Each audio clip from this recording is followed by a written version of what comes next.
புதுமுக நடிகையோட நடிப்பை பில்டப் கொடுக்கும் ஆர்யா. தன்னை மாதிரியே தன்னோட தம்பி சத்யாவையும் கோலிவுட்ல முன்னணி நடிகர் ஆக்கணும்னு தம்பிக்காக பல டைரக்டர்கள் கிட்ட சிபாரிசு பண்ணிட்டு வந்தாரு ஆர்யா. ஆனா அவர்கிட்ட உயிர் நண்பர்களா பழகும் தயாரிப்பாளர்கள் கூட அவரை அறிமுகம் செய்ய முன் வரல.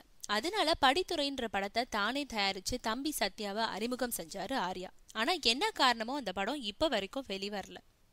அதுக்கப்புறம் தான் டிவி நடிகர் விஜய் ஆதிராஜ் இயக்குன புத்தகம்ன்ற படத்துல நடிச்சாரு சத்யா. ஆனா அந்த படம் தோல்வி அடைஞ்சிடுச்சு.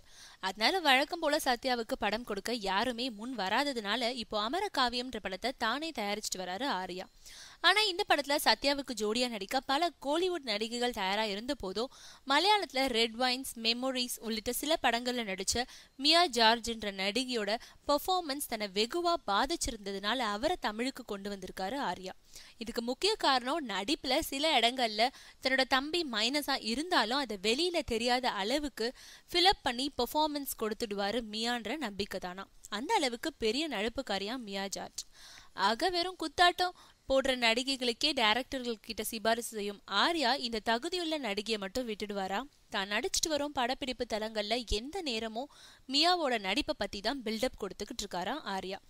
ஆக ஆர்யா புண்ணியத்துல அமரகாவியம் படத்துக்கு அப்புறம் பல படங்கள் மியா ஜார்ஜோட படப்பட்டியல்ல இருக்கும்னு சொல்றாங்க.